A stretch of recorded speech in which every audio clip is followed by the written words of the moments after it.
Tu és o único Deus vivo e verdadeiro, Senhor, Criador dos céus e da terra. E sabemos que a Tua presença é uma realidade neste lugar. Porque nós estamos aqui, Tu estás aqui, Senhor. Tu estás aqui por amor de nós. Tu prometeste estar connosco todos os dias até à consumação dos séculos. Que não nos deixarias nem nos desampararias. Então, Senhor, a Tua presença faz sentido ao nosso culto, Senhor. Te agradecemos por isso em nome de Jesus. É um privilégio poder estar aqui, Senhor, e falar para Ti e com sinceridade do nosso coração ter o propósito de Te agradar em todas as coisas. Nos sentimos honrados por sermos Teus filhos, Pai Santo, em nome de Jesus. Amém. Até Deus nos abençoe.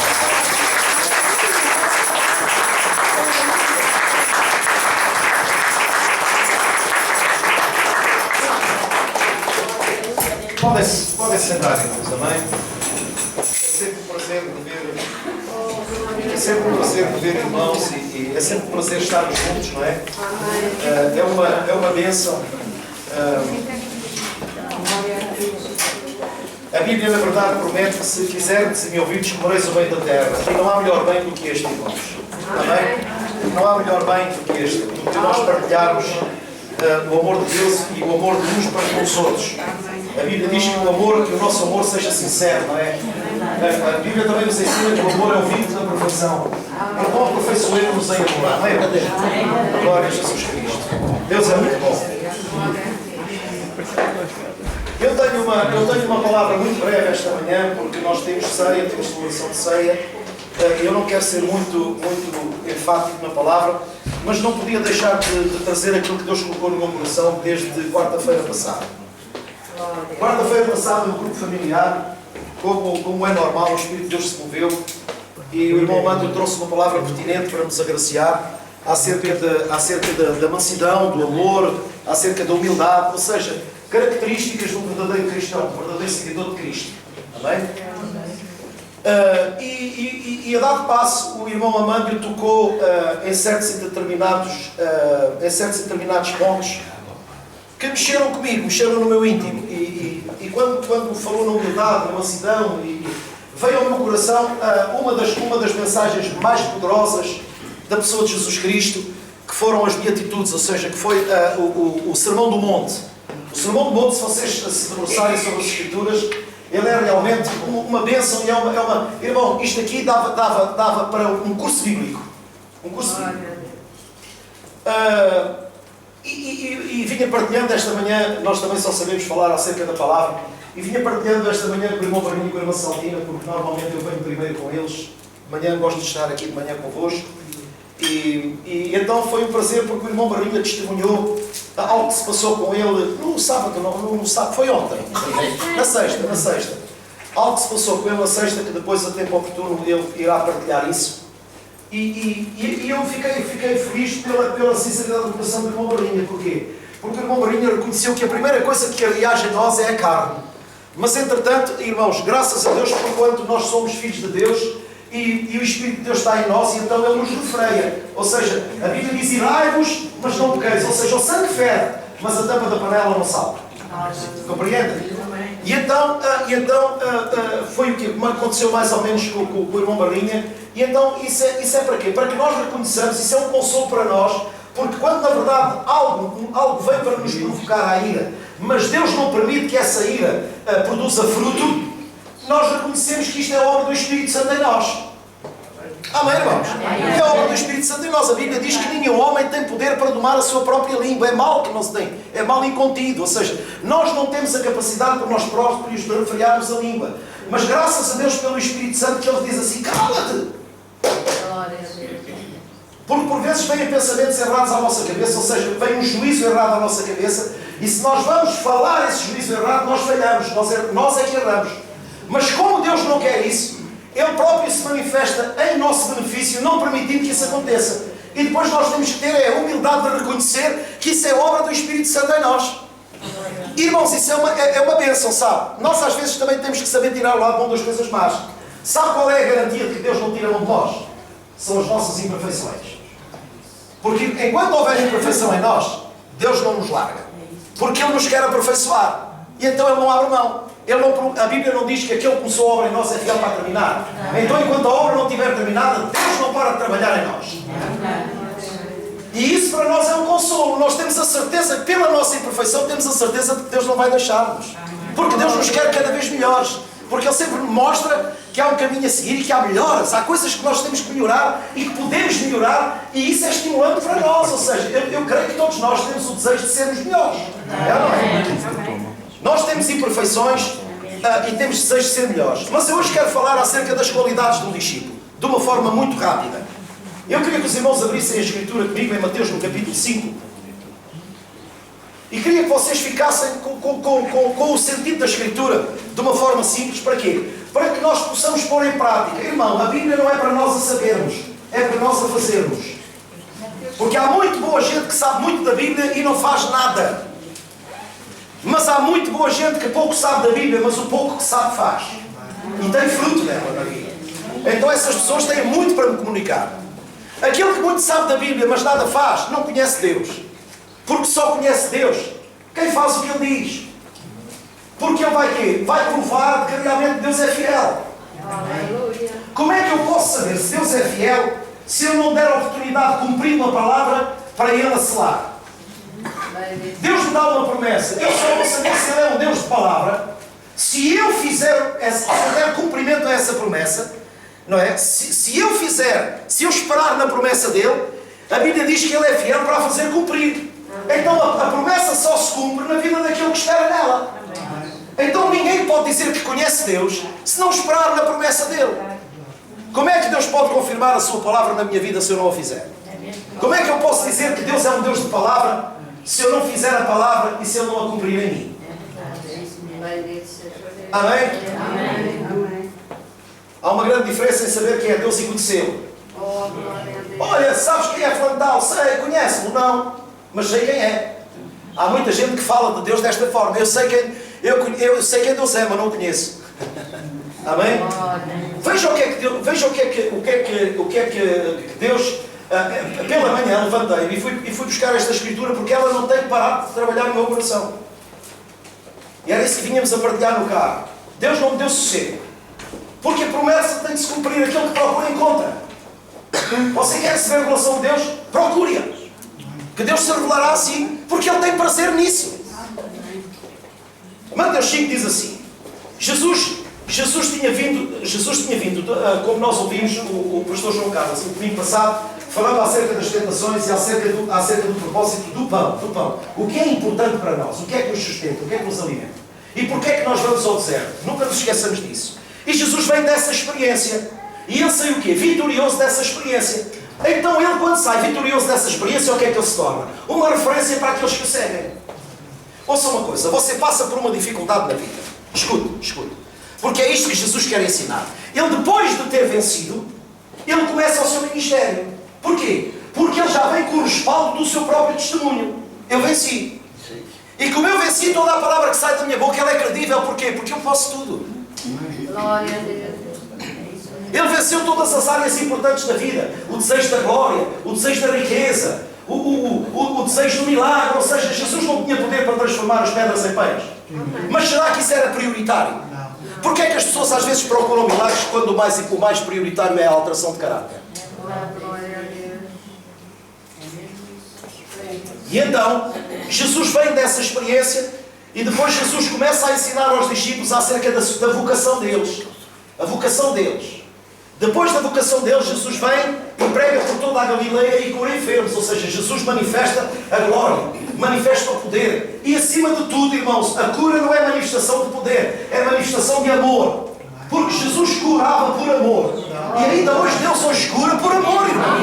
Ele nunca procurou, repare. Na igreja, quando o milagre acontece, não é para espetáculo, é para o suprimento da necessidade de alguém que está sofrendo. Glória a Deus, aleluia. E então Jesus vem e entra depois no Sermão do Monte. E quando ele entra no Sermão do Monte, ele faz uma coisa. Ele vai para um lugar que tivesse visibilidade. Ele leva os discípulos e vai para um monte, diz a Bíblia. Vendo Jesus as multidões, subiu ao monte e como se assentasse, aproximaram-se os seus discípulos. Ele sentou-se e os discípulos rodearam-no, sentaram-se junto a ele. Veja bem o quadro. Então no monte quem é que estava? Jesus e os seus discípulos. Porque isto é importante, irmãos.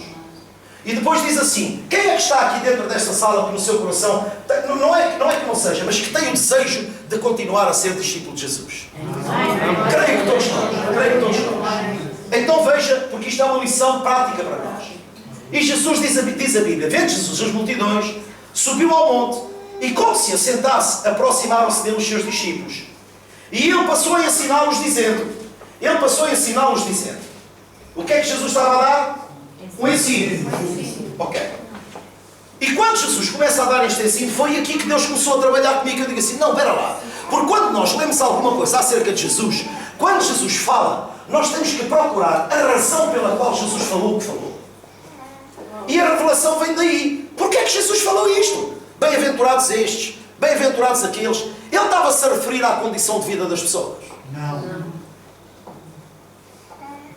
Mas pode muito bem ser interpretado dessa forma. Ou seja, como uma recompensa para aquele que está a sofrer, como uma recompensa para aquele que tem fome e sede de justiça. Mas irmãos, espera lá. Será que isso seria tão importante? Ou seja, Jesus começar a falar acerca de recompensas? E então ele diz para os discípulos, ele estava a falar, bem-aventurados os humildes de espírito, porque deles é o reino dos céus. Bem-aventurados os que choram, porque serão consolados. E nós temos a tentação de pegar nisto e olhar para a multidão e identificar cada pessoa pelo seu estado de vida. Seria muito difícil, irmãos. Seria muito difícil. Não é? E então depois Jesus continua. Bem-aventurados os que choram, porque serão consolados. Bem-aventurados os mansos, porque herdarão a terra. Bem-aventurados os que têm fome e sede de justiça, porque serão fartos. Bem-aventurados os misericordiosos, porque esses alcançarão misericórdia. Bem-aventurados os limpos de coração, porque esses verão a Deus. Realmente é verdade, irmãos. A Bíblia diz, sem santificação ninguém verá o Senhor. E santificação é pureza de coração. E depois diz, bem-aventurados os pacificadores, porque serão chamados filhos de Deus. Bem-aventurados, irmãos, o que é que a Bíblia diz? Nisto conhecerão que sois meus discípulos, quando vos amardes uns aos outros. E sabe o que é isto, irmãos? É semear paz. E depois diz, bem-aventurados os perseguidos por causa da justiça, porque deles é o reino dos céus. E depois diz, Jesus a dar passo, para além de falar as bem-aventuranças, ele vira-se diretamente para os discípulos e diz, e bem-aventurados sois vós. Eu não estou a falar das pessoas para quem eu estou a olhar, não. Eu sinto, penso por elas. Mas é isto que eu quero que vocês fiquem com isto gravado no vosso coração. Mas Jesus agora, Jesus olhando para as multidões, compadecido das multidões, ele quis passar esse peso para os discípulos, para que eles também sentissem compaixão das multidões, e Jesus dissesse, a minha esperança está posta em vós. Bem-aventurados sois vós, quando quê?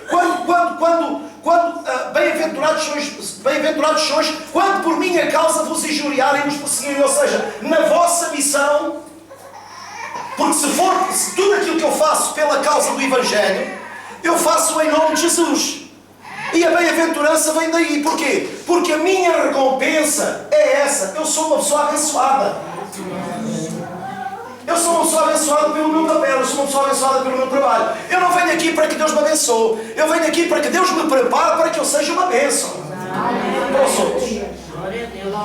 Porque o Espírito Santo nunca repartiria dom nas pessoas se não fosse para servir.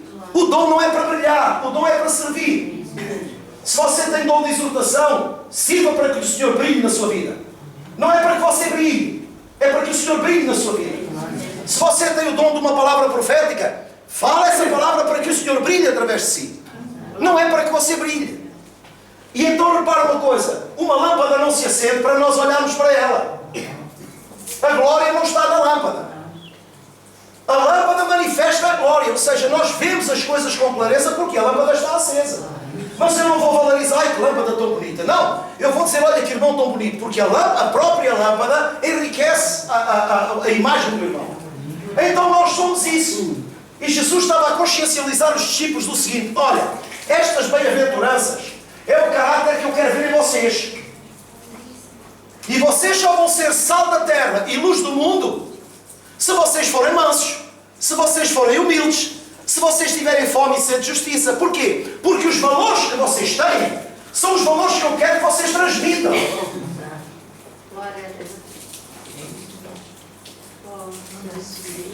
Oh pastor, mas como é que o pastor está a afirmar isso? Não é fácil de explicar. Ouça lá, que me valia a mim, por exemplo, eu ser humilde e não ser pacífico.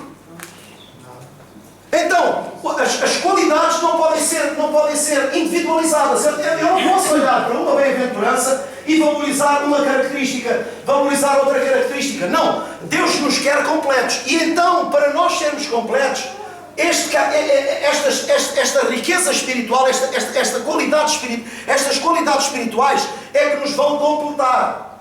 Nunca se esqueça do que Paulo afirmou: fiz-me tudo para com todos.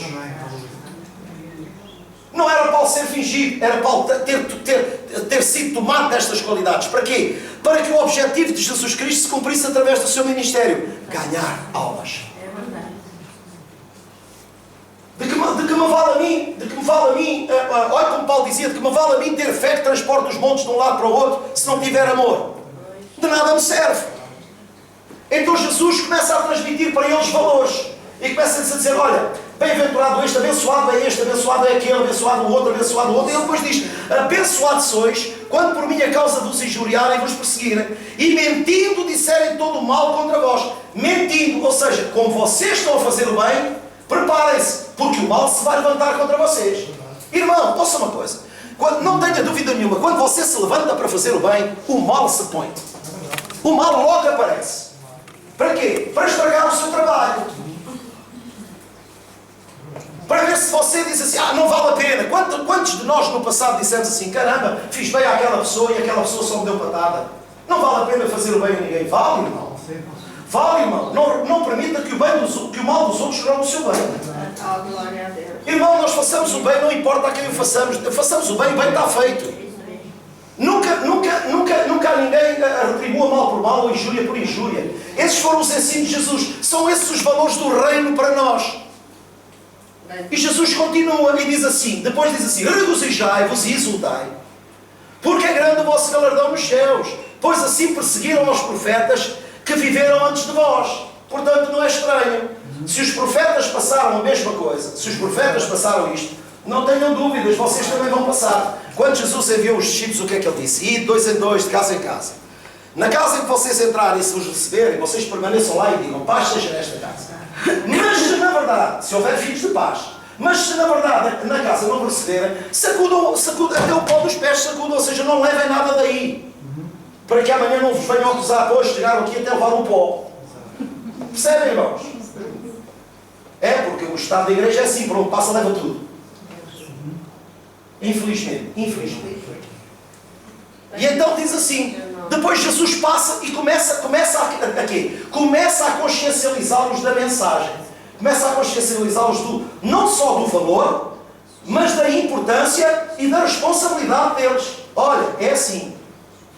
Vocês lembram-se quando o menino... Olha o que o Espírito está a trazer à lembrança. Lembram-se quando o menino era atirado no fogo e era atirado na água? E eles estavam numa grande discussão e Jesus diz que discutiste com eles. Olha, mestre, trouxe o meu filho e tal, está neste problema assim, mas eles não conseguiram fazer nada. Se tu podes fazer alguma coisa. E Jesus diz assim: ó geração incrédula, até quando estarei convosco? Até quando vos sofrerei ainda? O peso que Jesus carregou era o peso da falta de preparação dos discípulos. Porque o seu tempo na terra estava contado. E o grande peso que cai sobre os ombros do Mestre é preparar discípulos. E o grande problema de Jesus era ver que os discípulos não estavam preparados. O barco meteu água, houve 30 por uma linha e eles foram logo acusar Jesus: mestre, não se te dá que precisamos, ou seja, olha lá, não estás nem aí para o nosso sofrimento. Nós às vezes no passado também dizíamos isso: Senhor, está-se a passar isto, não fiz nada para merecer isto e tu não fazes nada. Graças a Deus que o Senhor nos abriu os olhos do entendimento e hoje já não falamos assim. Mas Jesus chama a atenção dos discípulos e prepara-os desta maneira: vós sois o sal da terra. Vós sois o sal da terra. Ou seja, todos os componentes que estão aqui, toda a humildade, todo aquele que chora, irmão, não é o que chora. Repara o seguinte: a questão do chorar não é como o mundo fala: quem mais chora mais mama. Porque o nosso Deus não é um Deus emotivo. Nada disso, irmãos. Nosso Deus não é um Deus emotivo. Porque sabe, Deus sabe discernir as lágrimas de crocodilo para as lágrimas sentidas. Oh, glória a Deus. Amém? E quando as lágrimas são sentidas, não há uma que se perca. Agora, Deus está a dizer para que nós fôssemos compassivos, para que nós tenhamos compaixão, para que nós sintamos o peso pelos outros, para que nós não vivamos mais para nós mesmos. Ou seja, em suma, o que Jesus está a dizer é o seguinte: se vocês querem ser realmente sal da terra, neguem-se a vocês próprios. Tem que haver uma mudança no vosso caráter. Vocês não podem mudar a vida de ninguém, vocês não podem tocar a vida de ninguém enquanto a vossa vida não for tocada. Fala comigo, ninguém dá o que não tem. Amém? Como é que nós podemos amar se não tivermos amor? Como é que nós podemos ser compassivos se não houver em nós compaixão? E então Jesus disse: vós sois o sal da terra. Ora, se o sal vier a ficar insípido, ou seja, cuidado, Jesus está a chamar a atenção. Jesus está a chamar a atenção porque a fascinação das riquezas, as tentações do mundo, as conversas parvas, as más influências, a Bíblia diz que as más conversas corrompem os bons costumes. Há muita coisa que podem roubar as propriedades do sal. Alô? E Jesus está a chamar a atenção dos discípulos: olha, vós sois o sal, vós sois. Mas acontece uma coisa: independentemente de seres, podes deixar de ser. Ou seja, ele diz: cuidai-vos, nós temos que nos cuidar. Porque repare, se nós formos levados por uma ofensa, e se nós na verdade perdermos fervor por causa de uma ofensa, o diabo já levou vantagem. Ele já nos roubou uma propriedade. Ou seja, aquele sal começa a ficar dessurado, ou seja, começa a ficar sem sabor. E quando o sal começa a ficar sem sabor, para nada presta. É verdade ou não é verdade? Assim Jesus está a alertar os discípulos: olha, vós sois. Irmãos, quantos se transformaram em filhos de Deus e depois se perderam? Sabe que há mais cristãos fora da igreja do que cristãos dentro da igreja, sabia? Há mais cristãos, digamos assim, desigrejados do que cristãos igrejados. Mas cada vez há mais igrejas cheias de pessoas vazias. Ou seja, saleiros que para nada servem. Há saleiros cheios de sal, em que o sal está a perder as propriedades. Você sabe que se você deixar o sal muito dentro do saleiro, ele endurece, é ou não é? E perde as propriedades. Mas Deus não é isso que Ele quer. Jesus está a chamar a atenção dos discípulos para isto. Vocês são, mas vocês correm este risco. Cuidem-se. Porque Ele fala assim: vós sois o sal da terra. Ora, se o sal vier a ser insípido, como lhe restaurar o sabor? Como lhe restaurar o... Então vocês são pessoas com sabor. Jesus está a dizer aos discípulos: vocês não imaginam o poder que está em vós. Vocês sabem uma coisa: o sal não tem só propriedades degustativas. Não. O sal tem propriedades de conservação. Mas o sal também tem propriedades de destruição. Se você jogar sal aos pés de uma árvore, ela seca-se. O poder do sal, diga-me. Se jogado numa frita, nunca mais sara. Ouça, o sal tem montes de propriedades. Se você jogar sal nas ervas daninhas, elas queimam. Mas aquilo que Jesus está a referir não é isso. É ao sabor que nós levamos à vida dos outros. Jesus fala e põe-nos a olhar para a multidão e diz assim: olha, estão a ver, a seara é grande, não é? Vejam o trabalho que vocês vão ter. Mas não se preocupem, vocês vão ser injuriados, vocês vão ser perseguidos. É que Jesus, aquilo que mais me fascina, que é a palavra certa, em Jesus Cristo, é o cuidado que Ele sempre teve de nunca esconder nada aos seus discípulos. Nunca Jesus teve segredos para os seus discípulos. Ele abriu o coração para os seus discípulos. Para quê? Para que eles fossem preparados e não fossem apanhados com surpresa. Não te hei dito segredos, verás a glória de Deus. Ou seja, tu sabias que eu te prometi, não foi o que ele disse a Marta. Ou seja, Jesus nunca escondeu nada. E então ele está a dizer aos discípulos: vocês são, mas vocês correm riscos. No mundo passais por aflições. Mas não permitam que as aflições roubem a riqueza que há em vocês. Porque eu estou a investir tudo em vocês. Eu estou a investir a minha natureza em vocês. Eu estou a investir a minha vida em vocês. Eu estou a investir a unção que está sobre mim em vocês. Eu estou a investir o Espírito que está em mim em vocês. Nós somos o investimento de Jesus Cristo. Nós somos o investimento de Deus em Cristo Jesus. Porquê? Para que o mundo tenha uma esperança. Irmãos, nós somos uma esperança para o mundo, irmãos. Bendito seja Deus. A expectativa do mundo está em ver a manifestação dos filhos de Deus. Glória a Deus, aleluia. Glória ao nome do Senhor. Veja a importância do nosso testemunho. A Bíblia não nos ensina que nós devemos dar testemunho aos de dentro e aos de fora. Eu não vou ser só sal no saleiro. Eu tenho que ser sal quando sou jogado nos outros. E então Jesus, quando Ele começa a falar das bem-aventuranças, Ele começa a tirar pedaços de sal do saleiro e Ele começa a dispersar o sal. Começa a lançar o sal. Olha, as bem-aventuranças são pedras de sal que Ele lança para que a vida das pessoas venham a ser tocadas. Quando Jesus nos envia, quando Jesus nos levanta, quer seja para o louvor, quer seja para estar à porta de uma congregação, quer seja para limpar uma sala da congregação, nós somos uma pedra de sal. Nós somos uma pedra de sal porque a nossa simpatia ao receber uma pessoa toca a vida da pessoa. Nós trazemos um sabor de vida à pessoa. O esmero que nós temos no serviço para com a igreja é a manifestação do sabor que nós temos. Nós fazemos as coisas de uma forma prazerosa. Irmãos, onde não há sal, as coisas tornam-se insípidas. Não há sabor, não há gosto, não há prazer. E nós notamos a falta do sal. Nós só damos o valor ao sal quando notamos a falta dele. Olha, isto tem pouco sal. Ou então é quando tem sal a mais. Porque tudo se quer com conta, peso e medida. Sabia, meu irmão? Porque tudo que é demais é desperdício. E Jesus continua para sintetizar. Vós sois o sal da terra. Ora, se o sal vier a ser insípido, como lhe restaurar o sabor? A Bíblia diz que há pessoas que se perdem e não há condição de as recuperar, sabia? A doutrina apostólica ensina isso.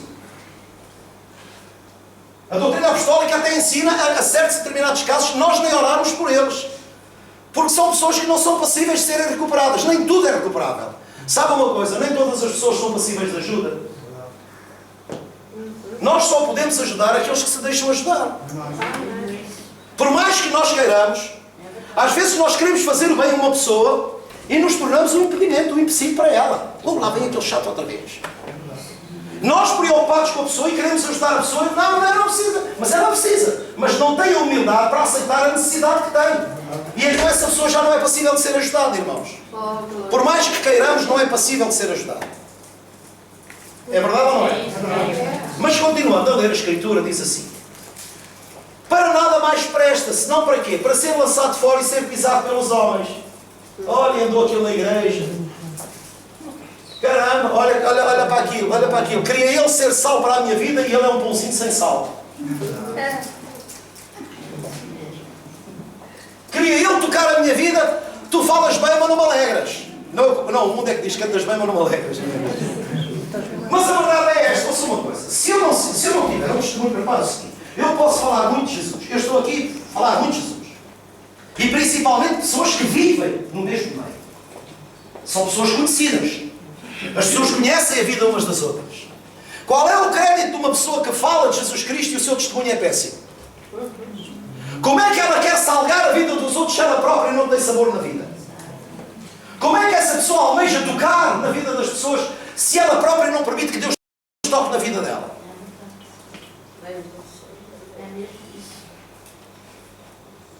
Vocês não falam comigo. Não dá, irmão. E Jesus está a chamar a atenção. Olha, vocês são o sal da terra. Mas há uma coisa que acontece. Não percam as propriedades que eu já vos disse. A humildade, a mansidão, a generosidade, o compadecimento. Isto tem que estar em vocês. Porque se isto estiver em vocês, vocês vão tocar na vida dos outros. É verdade ou não é, irmãos? Quando nós estamos tristes, nós gostamos de quê? De alguém que venha ter connosco, que nos ponha a mão por cima e que compreenda a nossa dor, que se solidarize com a nossa dor. Chorai com os que choram. E chorar com os que choram não é manifestação de fraqueza, é manifestação de amor. Eu compreendo o que tu estás a passar, mas eu estou ao teu lado e não vou permitir que fiques como estás. Por isso é que Paulo disse: fiz-me tudo para com todos. Eu alegrei com os que se alegraram, eu chorei com os que choravam. Porquê? Porque se eu vou lá e estás a chorar porquê? Põe fé, tu és mais vencedor. Sabe uma coisa? A minha fé incomoda. A minha fé incomoda. Olha para este Marbel, vê como é que eu estou agora, vou pôr fé. Era como outro que o próprio pastor dizia: não, você não tem pão, ponha fé para o pão. Em vez de dar pão, disse: ponha fé para o pão. Eu nunca consegui alcançar este grau de fé. Nem o quero. Porque isso é uma fé completamente desprovida de amor. Então fé sem amor não existe. Só existe na cabeça das pessoas. Fé sem amor, onde é que a Bíblia mostra isso?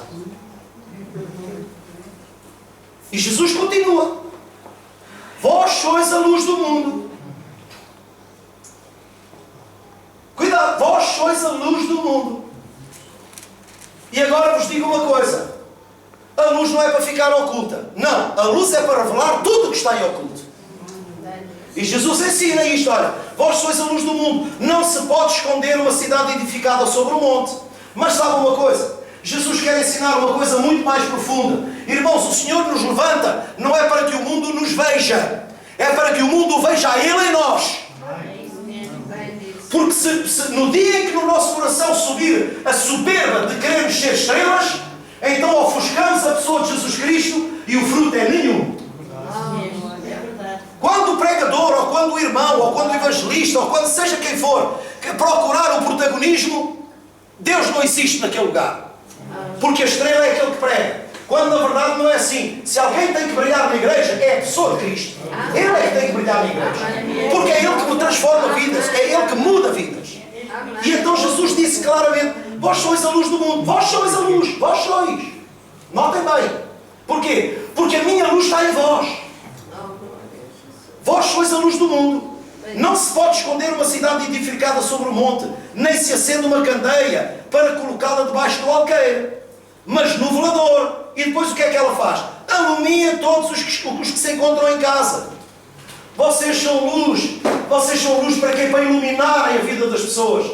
Para mostrar às pessoas que a vida não é só trevas. Há dias de trevas, mas a vida não é só trevas. Nós temos que dizer como o salmista dizia, para mim a luz e as trevas é igual. Porque a luz está em mim, não tem problema nenhum. Ainda que eu ande no vale da sombra da morte, se o vale tem sombra, é porque a luz está lá. Porque não há sombra sem luz. Esteja onde eu estiver. Onde há sombra, há luz. E então a palavra é clara. Jesus diz assim, nem se acende uma candeia para colocá-la debaixo do alqueire, mas para pôr no velador. E alumia toda. A lâmpada não é posta para ser vista. A lâmpada é posta para dar visão. Então o nosso trabalho em Deus não é para sermos vistos. É para que Ele se revele através de nós às pessoas. O que é que Paulo dizia? Segui-me a mim como eu sigo a Cristo. Paulo nunca chamou ninguém a si próprio. Segui-me a mim como eu sigo a Cristo. Sejam meus companheiros de jornada.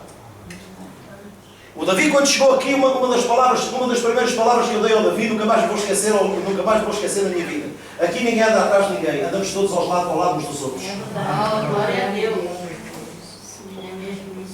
E então Jesus diz, nem se acende. E depois diz, assim brilhe também a vossa luz diante dos homens, para que vejam as vossas boas obras. Para que vejam o quê? Não, para que ouçam as vossas boas palavras. Foi isso que Jesus falou? Não, porquê? Vocês não podem ser apenas ouvintes, vocês têm que ser praticantes. Vocês estão na escola para aprender a fazer as coisas. Não é para aprender a dizer como se faz. É para aprender a fazer. Porque Jesus falava, mas Ele mostrava como se fazia. Não vale a pena saber a Bíblia. Irmão, de que me vale saber a Bíblia se eu não tirar fruto dela?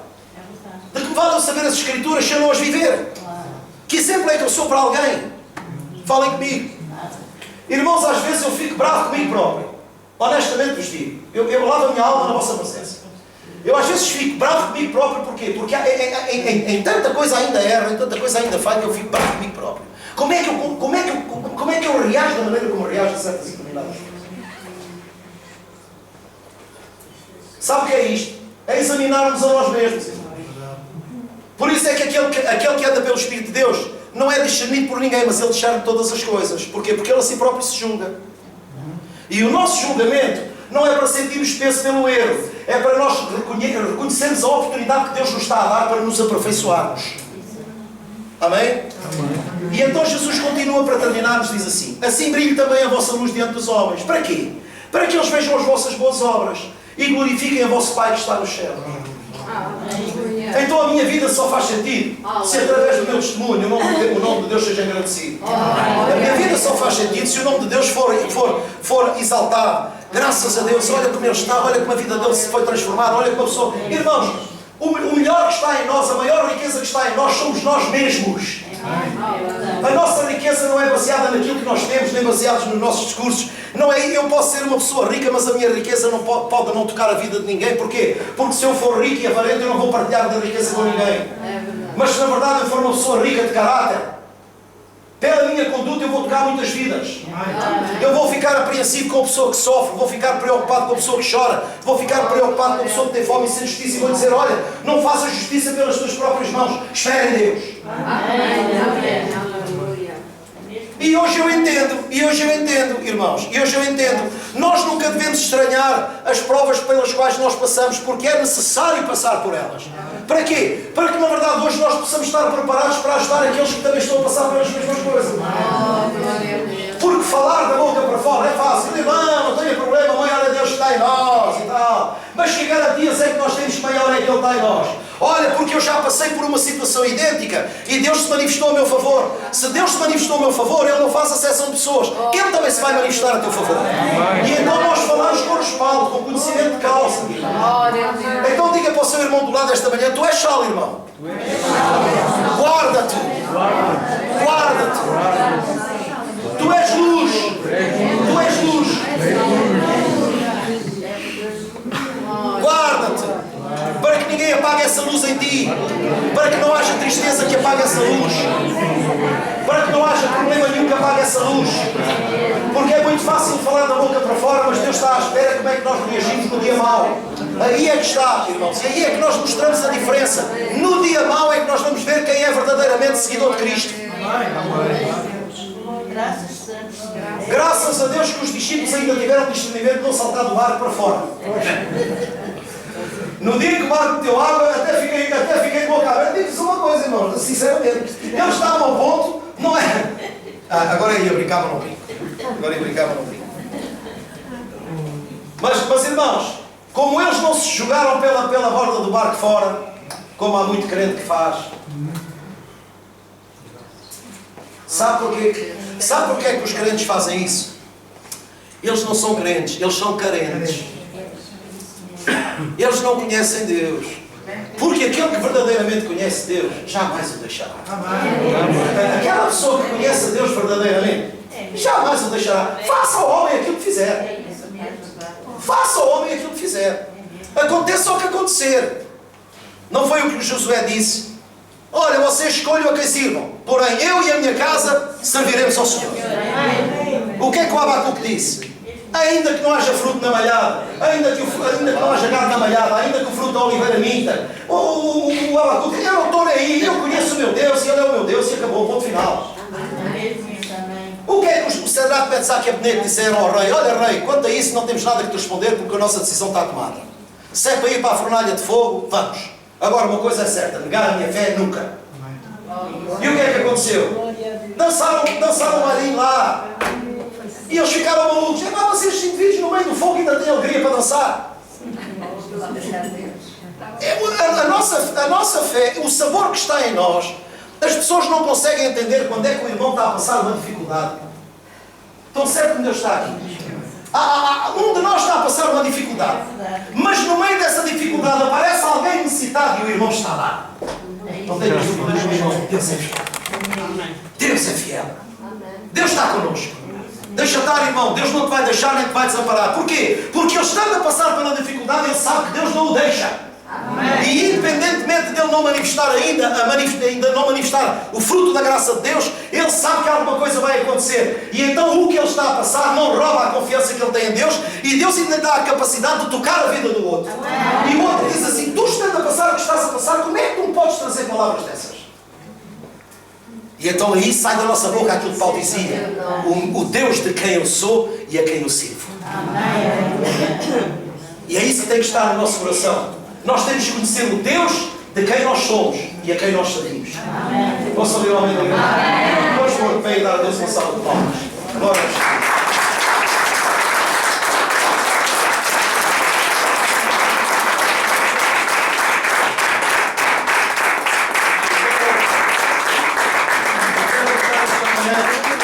Quero deixar esta manhã este repto, antes de nós darmos continuidade ao nosso culto de celebração de ceia. Irmão, reconheça em si isto. Você é aquilo que Deus diz que você é. Você é aquilo que Deus diz que você é. Se Deus diz que você é sal, você é sal. Se Deus diz que você é luz, você é luz. Mas ouça uma coisa. Não permita, ouça uma coisa. Eu posso ter aqui uma panela com um arroz qualquer, sei lá. Um arroz à valenciana. Não interessa.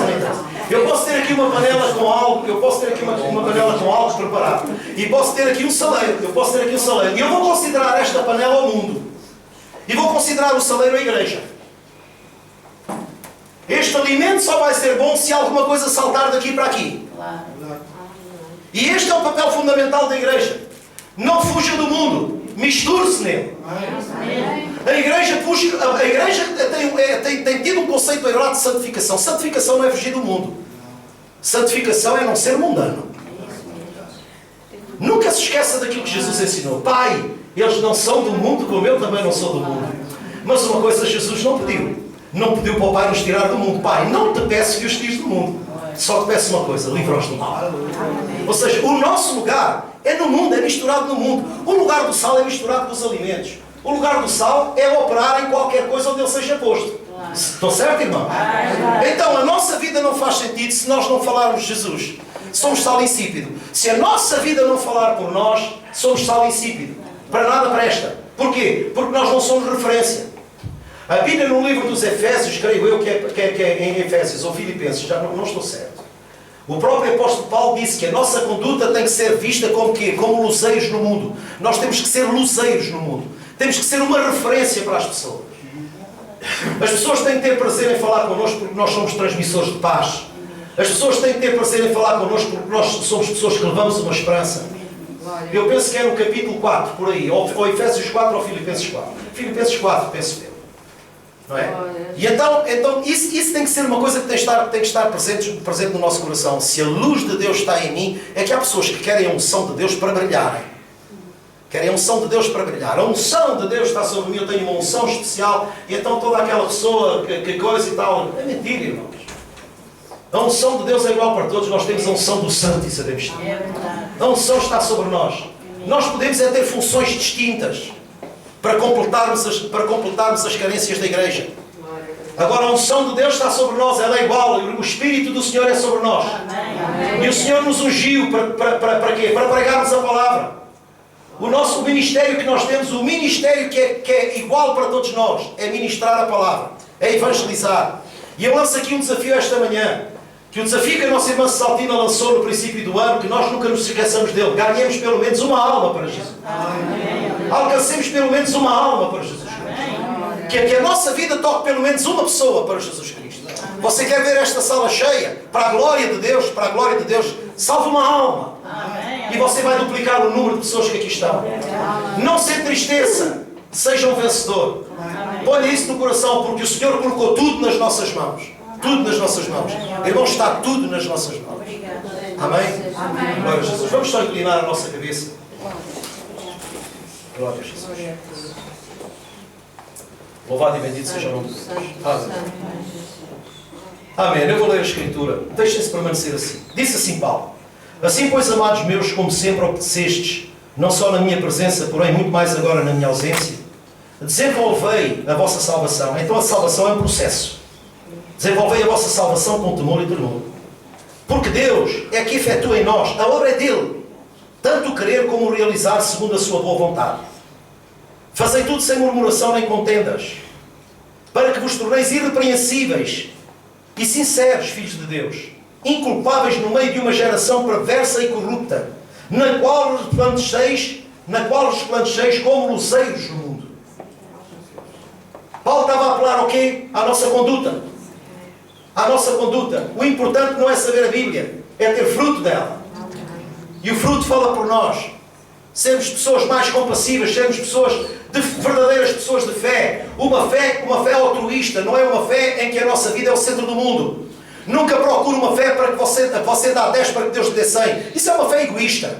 É uma fé que você não está minimamente preocupado com a pessoa que está ao seu lado. Agora quando você aplica a sua fé, sentindo o peso pela pessoa que está ao seu lado, oh Senhor, eu não peço nada para mim. Já alguma vez orou assim, irmão? Se não orou, oro. Senhor, venha à tua presença e nada peço para mim, Senhor. Mas que na verdade a tua boa mão esteja sobre cada irmão que aqui está, sobre cada irmã que aqui está. Senhor, sobre a vida daqueles que não estão aqui. Uns por férias e outros por razões que só Tu sabes. Não nos importa. Apenas queremos ter essa certeza, Senhor, de que os Teus olhos estão abertos sobre eles, sobre as suas vidas. Abençoa as suas vidas, Pai, em nome de Jesus. Não permitas que o sabor que Tu colocaste neles, pelo poder do Teu Espírito Santo, Senhor, se venha a perder. Mas que na verdade eles continuem a ser sal e continuem a ser luz, Senhor. E continuem a gerar influência na vida das pessoas que estão à sua volta. Em nome de Jesus Cristo. E nós nos alegramos por isso, Pai. Em nome de Jesus. Amém, irmãos? Aleluia.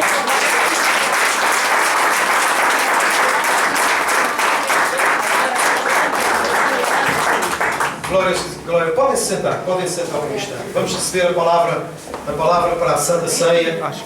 E os irmãos sabem perfeitamente bem que sempre que nós temos ceia, a oferta é sempre no final. Porque quem não tem o coração pronto... Acreditar aqui sobre a Santa Ceia.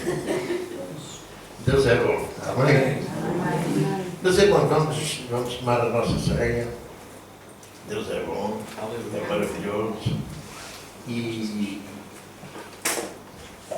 E para se iniciar, tenho que vos dizer que o nosso irmão João Batista foi o último profeta a preparar o caminho para Jesus Cristo. A vida de Jesus foi preparada pelo nosso irmão João Batista. Nós podemos ver em João 1, isto vai ser um pouco mais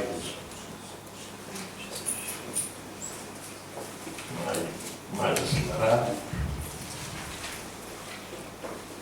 Em João 1,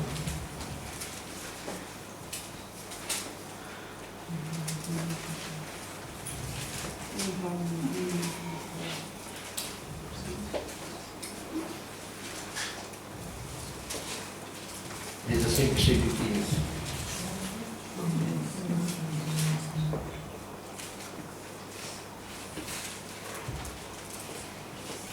Já todos lembraram? João 1, versículo 15, diz assim: João testemunha a respeito dele, o exclamava: Este é o que eu disse, o que vem depois de mim tem, contudo, a primazia, porquanto já existia antes de mim. Porque todos nós temos recebido a sua plenitude e graça sobre graça. Porque a lei foi dada por intermédio de Moisés, e a graça e a verdade vieram por meio de Jesus Cristo. Aleluia. Ninguém jamais viu a Deus, o Deus unigênito que está no seio do Pai, é quem o revelou. E diz o 19: Este foi o testemunho de João, quando os deuses lhe enviaram de Jerusalém,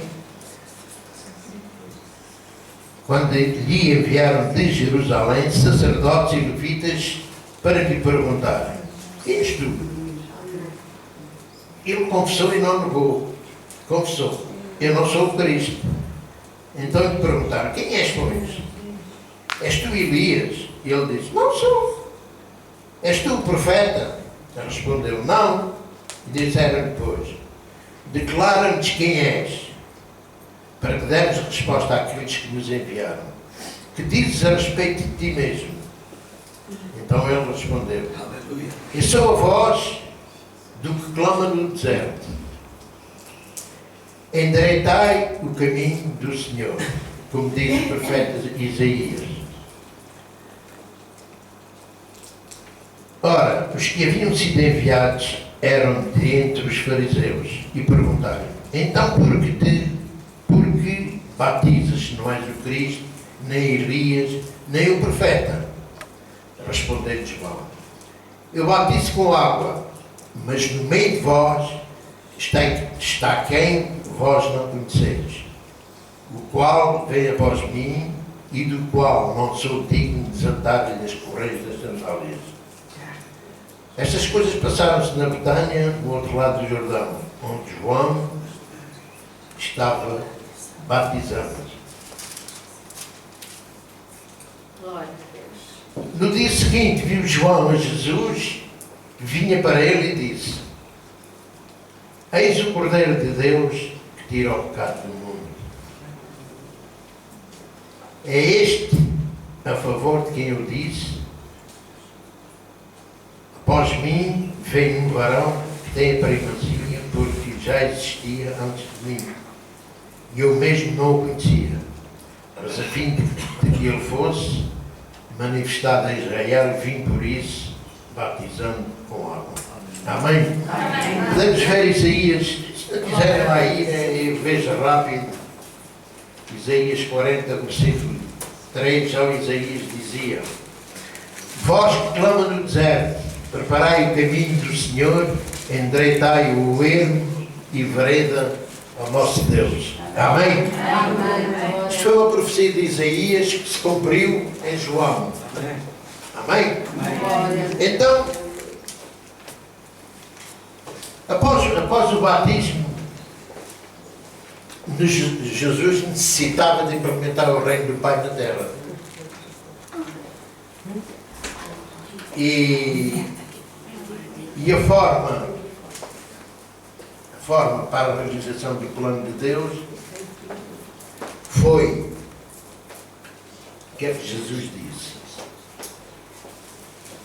A forma que Jesus encontrou para implementar o reino de Deus foi Apocalipse 3.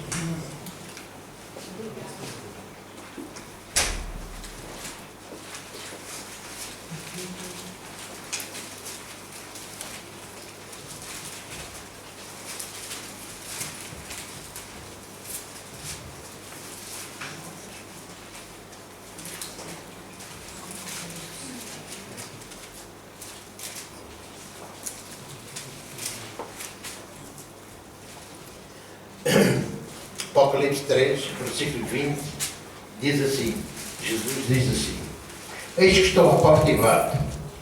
Se alguém ouvir a minha voz e abrir a porta, entrarei em sua casa e cearei com ele e ele comigo.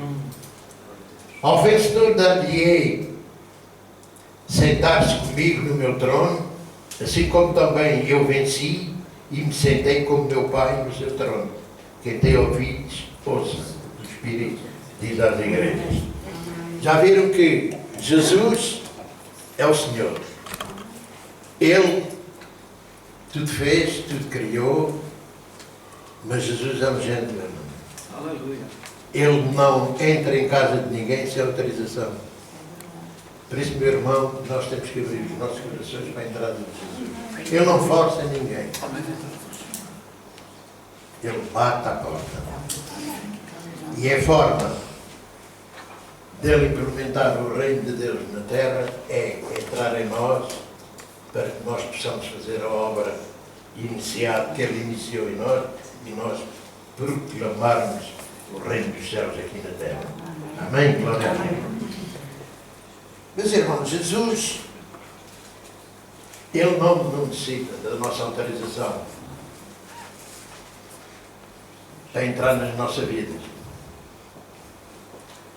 Precisa sim, nós sentimos que ele entra. Porque Jesus Cristo, ele purificou-nos.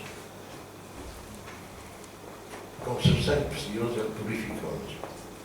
E Jesus, em nós, é a certeza da implementação do reino do Pai aqui na terra.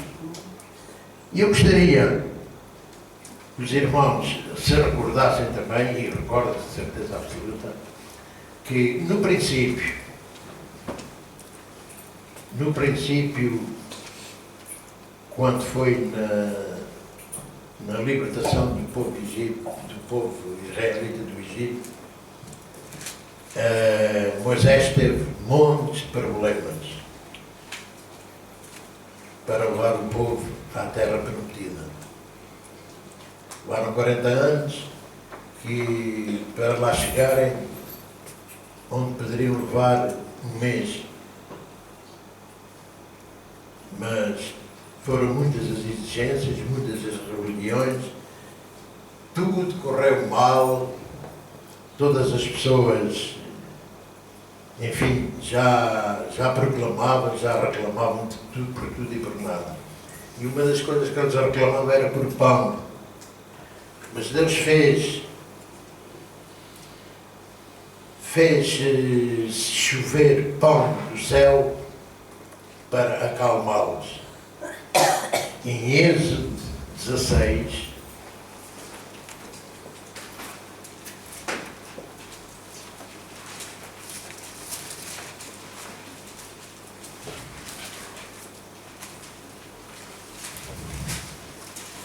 e então Deus falava com Moisés é que servia de intermediário entre a multidão e Deus, e Deus falou a Moisés relativamente ao pão, e Moisés tinha falado todas devido ao descontentamento do pessoal. E então no versículo 4 do Êxodo 16 diz assim: então disse o Senhor a Moisés: eis que vos farei chover pão do céu, e o povo sairá e colherá diariamente a porção para cada dia, para que eu ponha à prova se anda na minha lei ou não. Quer dizer que Deus mandou chover pão do céu para contentar as pessoas, para as acalmar. Mas o verdadeiro pão nós hoje temos. Aleluia. Não aquele pão que Deus deu aos israelitas, que só deveria ser comido na altura, porque no outro dia a seguir azedava. E nós hoje temos o pão da vida que serve-nos e sacia-nos todos os dias das nossas vidas. Amém? E sabes que esse pão é Jesus. O nosso verdadeiro pão de hoje é Jesus Cristo. Em João 6,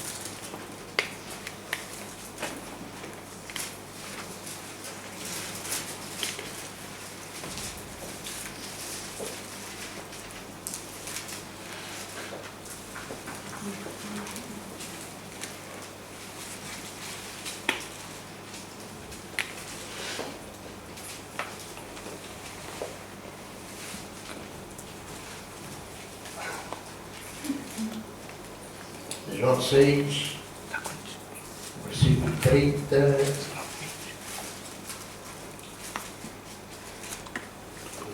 Sempre versículo 30. Diz assim: então lhes disseram eles: sinal fazes para que vejamos e creiamos em ti? Quais são os teus feitos? Os nossos pais comeram o pão do deserto, como está escrito. E deu-lhes a comer o pão do céu. E replicou-lhes Jesus: em verdade vos digo, não foi Moisés quem vos deu o pão do céu. O verdadeiro pão do céu é meu Pai quem vos dá. Aleluia. Porque o pão de Deus é o que desce do céu e dá vida ao mundo. Amém. Então lhes disseram: Senhor, dá-nos sempre desse pão. Glória. E declarou-lhes, pois Jesus: eu sou o pão da vida. O que vê em mim jamais terá fome, e o que crê em mim jamais terá sede. Amém? Amém. Jesus é o pão da vida. Nós somos parte do corpo de Cristo. Aleluia. Amém? Simbolicamente, nos 2 cestos, destes 2, e há mais um lá dentro, mais pequeno, está os símbolos do corpo de Cristo, conforme Jesus Cristo disse, que foi repartido para nós. Nos cálices, simbolicamente também está o sangue de Jesus, partido por ele na cruz, que Jesus Cristo mandou-nos celebrar perpetuamente. Por isso, meus irmãos, como o pastor há pouco já vos disse, não há uma data certa, não há nada que possa dizer é hoje, ou é amanhã, ou é depois. É sempre que o pastor sente que deve ser celebrada a Santa Ceia, nós celebramos. E eu também vos digo que é uma das cerimónias que mais me toca na Igreja Evangélica, é precisamente a Santa Ceia. E sabemos que grandes milagres Deus tem feito nas Santas Ceias, mas independentemente disso, Deus cura quando quer, como quer, a quem quiser, porque Ele não tem dias, não tem horas, não tem lugar, sempre que queira, Deus está sempre disposto a isso. Amém. Mas provavelmente deve ser a manifestação que mais toca nos corações dos irmãos é na Santa Ceia. E eu deduzo que seja por isso que Deus mais agarrado está a nós. Pode ser uma impressão minha, mas eu sinto que Deus manifesta-se grandemente na Santa Ceia. E eu gostaria que os irmãos, vão distribuir a ceia, segurassem os símbolos.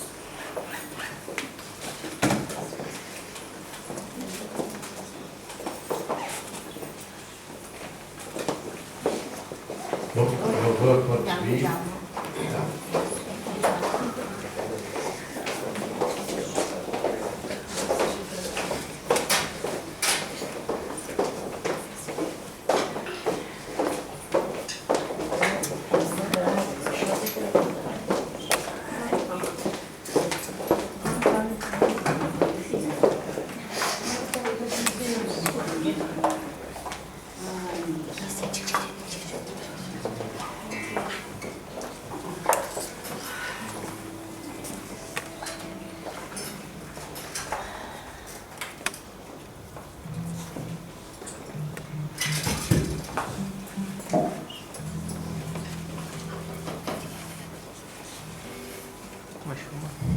Senhor Deus,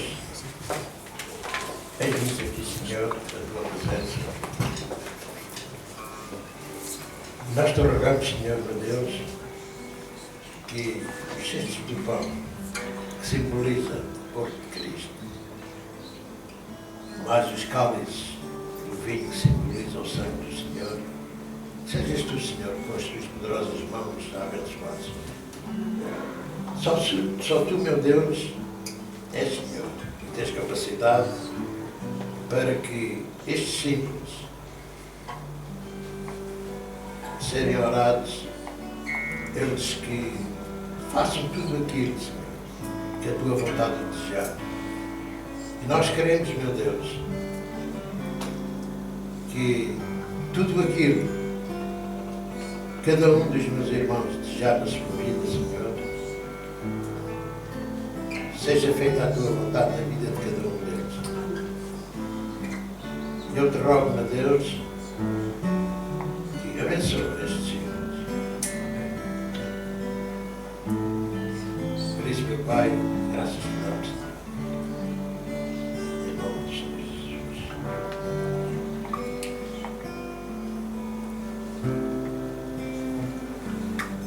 Estamos em João 47. Tem a Bíblia ainda aberta, pode dizer, em verdade, eu vos digo, quem crê em mim tem a vida eterna. Eu sou o pão da vida. Vossos pais comeram o maná do deserto e morreram. Este é o pão que desceu do céu, para que todo o que deu de comer não pereça. Eu sou o pão vivo, desceu do céu. Se alguém dele comer, viverá eternamente. E o pão que eu darei pela vida do mundo é a minha carne. Disputavam, pois, os judeus entre si, dizendo: como pode ele dar-nos comer a sua própria carne? E respondeu-lhes Jesus: em verdade vos digo, se não comerdes da carne do Filho do Homem e não beberdes o seu sangue, não tendes a vida em vós mesmos. E quem comer a minha carne e beber o meu sangue tem vida eterna, e eu o suscitarei no último dia. Pois a minha carne é verdadeira comida, e o meu sangue verdadeira bebida. Quem comer a minha carne e beber do meu sangue permanece em mim e eu nele. Assim como meu Pai que vive em mim, assim como meu Pai que vive em mim e me enviou, igualmente eu vivo pelo Pai, também quem de mim se alimenta por mim viverá. Este é o pão que desceu do céu, é nada semelhante àquele que vossos pais comeram e contudo morreram. Quem comer deste pão viverá eternamente. Amém? Amém. Glória a Deus. Jesus Cristo. Não passem ainda, faz favor. Mas atenção, meus irmãos, pelos caminhos que nós andamos, porque Deus não se deixa escarnecer. Vamos à 1 de Coríntios.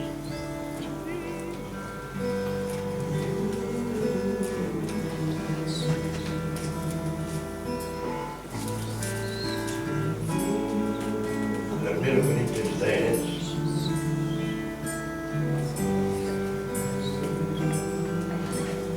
Diz assim: falo como a criteriosos, julgai vós mesmos o que digo. Porventura o cálice da bênção que abençoamos não é comunhão do sangue de Cristo? O pão que partimos não é comunhão com o corpo de Cristo? Porque nós, embora muitos, somos unicamente um pão. Amém. Um só corpo, porque todos participamos do único pão. Considerai o Israel segundo a carne, e não é certo que aqueles que se alimentam dos sacrifícios são participantes do altar.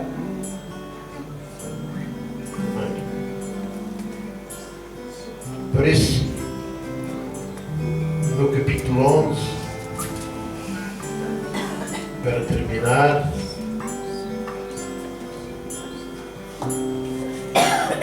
diz assim, no versículo 27: por isso, aquele que comer o pão ou beber o cálice do Senhor indignamente será réu do corpo e do sangue do Senhor. Examine-se, pois, o homem a si mesmo, e coma do pão e beba do cálice. Pois quem come e bebe sem discernir o corpo, come e bebe juízo para si. Eis a razão porque entre vós muitos fracos e doentes, e não poucos que dormem.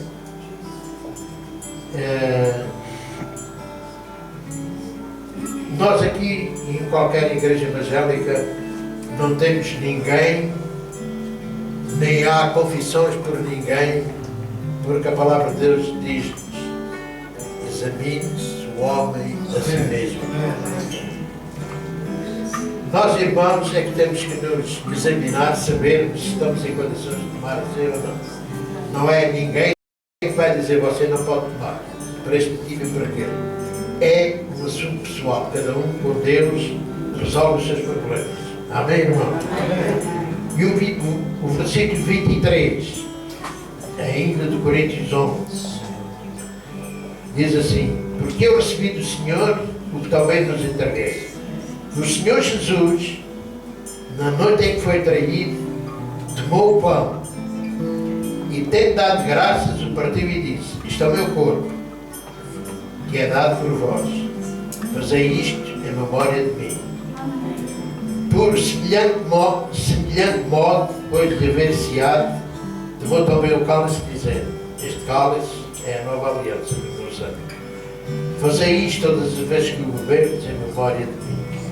Porque todas as vezes que comerdes este pão e beberdes o cálice, anunciais a morte do Senhor até que venha. Amém? Os irmãos podem passar os símbolos.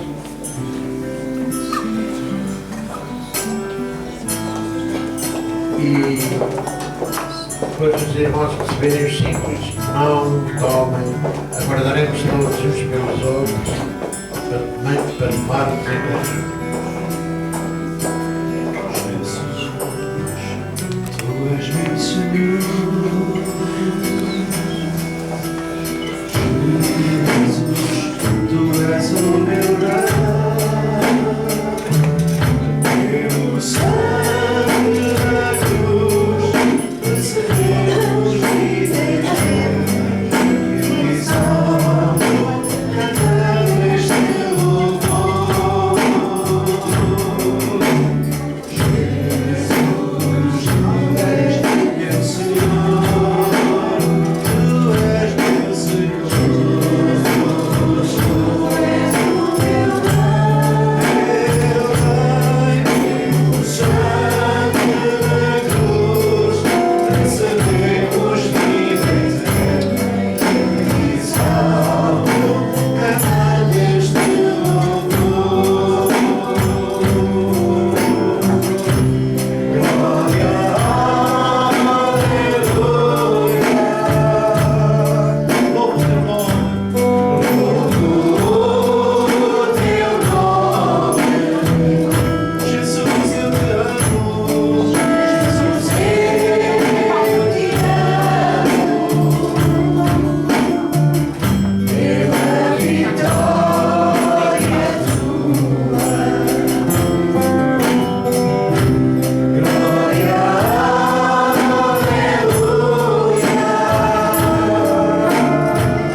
Glória a Deus. Pai, nós te apresentamos, Senhor,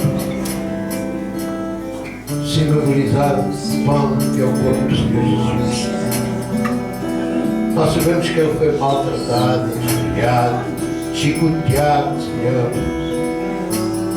Tudo padeceu aquele corpo, Senhor. E nós hoje, para celebrarmos a sua ressurreição, vamos tomar parte do corpo de Cristo, Senhor, para a memória do Senhor Jesus Cristo. Podemos tomar o pão. Glória a Deus.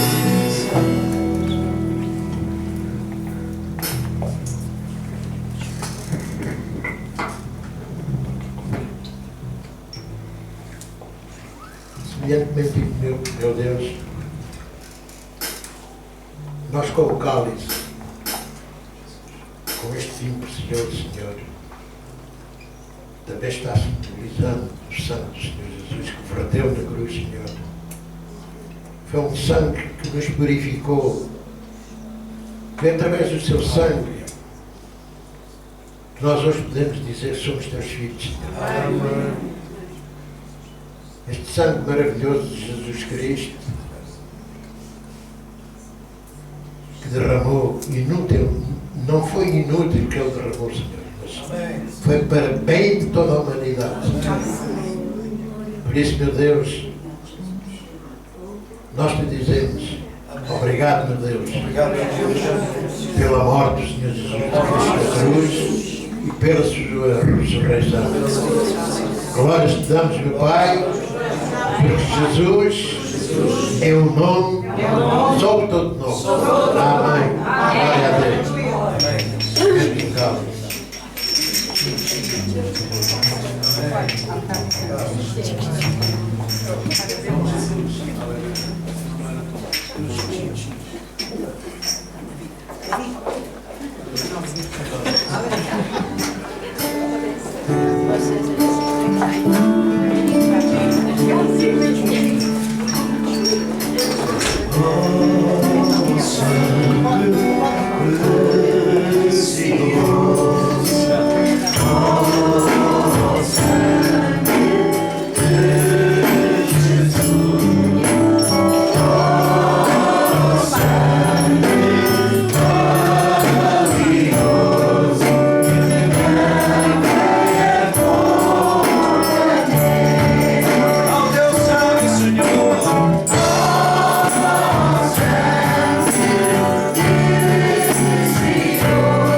vamos dar mais e melhor que nós próprios para Jesus. Amém?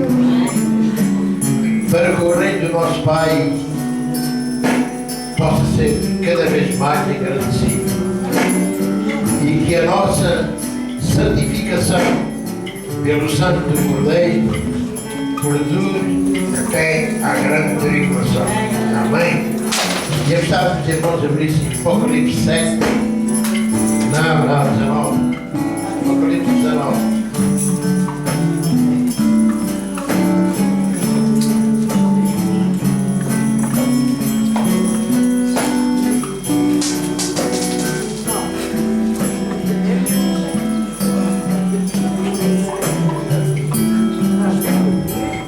Apocalipse 19, versículo 5 diz assim: saiu uma voz do trono exclamando: dai louvores ao nosso Deus, todos os seus servos, os que o temeis, os pequenos e os grandes. Então ouvi-me como uma voz de numerosa multidão, como de muitas águas e com muitos fortes trovões, dizendo: aleluia, pois reina o Senhor nosso Deus Todo-Poderoso. Alegaremos, exultemos e demos-lhe a glória, porque são chegadas as bodas do Cordeiro, cuja esposa, a si mesma, já se ataviou. Pois lhe foi dado vestir-se de linho finíssimo, resplandecente e puro, porque o linho finíssimo são os atos de justiça dos santos. Aleluia. Então falou o anjo, escreve: bem-aventurados aqueles que são chamados à ceia das bodas do Cordeiro, e acrescentou: são estas as verdadeiras palavras de Deus. Amém? Glória a Deus. Irmãos, para o reino de Deus, vamos dar a nossa oferta e os nossos serviços. Amém?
Nós te agradecemos pela oportunidade, Senhor.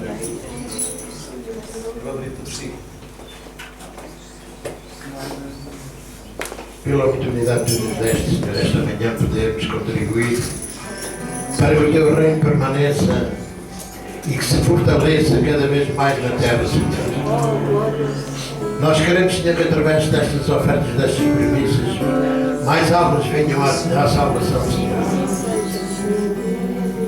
Porque tu és bom e as pessoas, Senhor, desconhecem as tuas capacidades, Senhor. E nós queremos que elas virão ao conhecimento. Por isso, meu Deus, toca-nos, Senhor, porque está escrito que é da tua vontade que toda a humanidade seja salva, Senhor. Por isso, meu Deus, graças te damos, Senhor, porque mais almas venham à salvação e mais casas sejam abertas para podermos congregar mais e mais almas, Senhor, em nome de Jesus, em nome de Jesus. Amém. Aleluia. Antes de sairmos, antes de terminarmos o nosso culto, eu quero pedir a todas as pessoas que aqui estão que por uma forma ou por outra possam estar a passar por uma situação menos boa, pessoas que possam estar a passar por problemas de saúde, principalmente problemas de saúde, problemas com relacionamentos familiares. Nós vamos cantar este cântico, Jesus, eu te amo de coração. E deixe que esta palavra tome conta do seu coração. Deixe Deus mover-se em seu favor. Deixe Deus fazer a obra que só Ele sabe fazer. E eu sei, irmãos, que alguma coisa vai acontecer na vida daquele que abrir o coração para Ele agora mesmo. E a deixar que o Espírito flua e que opere em si. Em nome de Jesus Cristo. Glória a Jesus.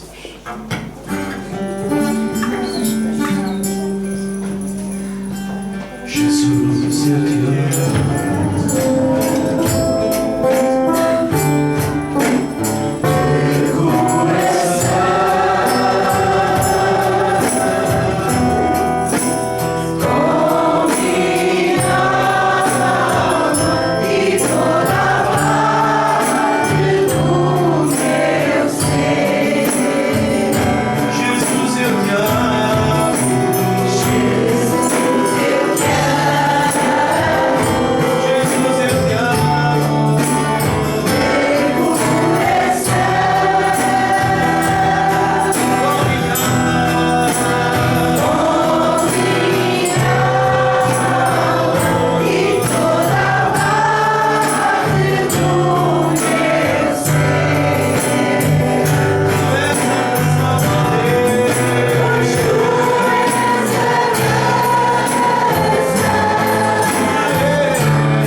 Sim, Senhor. Porque Tu tens sido tão bom para nós.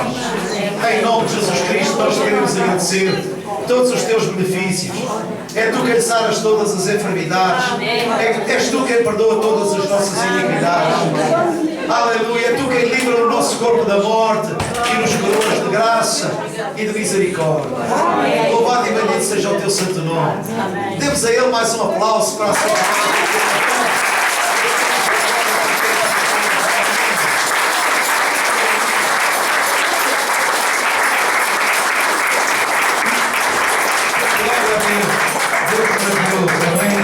Irmãos, votos de uma semana feliz, de uma semana abençoada. Terça-feira estamos aqui para continuar o nosso estudo. Na quarta-feira temos o grupo familiar, que tem sido uma bênção para nós também. E sexta e domingo teremos os nossos cultos normais, amém? Que Deus vos guarde e vos proteja. E não se esqueçam, vocês são sal e vocês são luz. Amém? Deus vos abençoe, Jesus.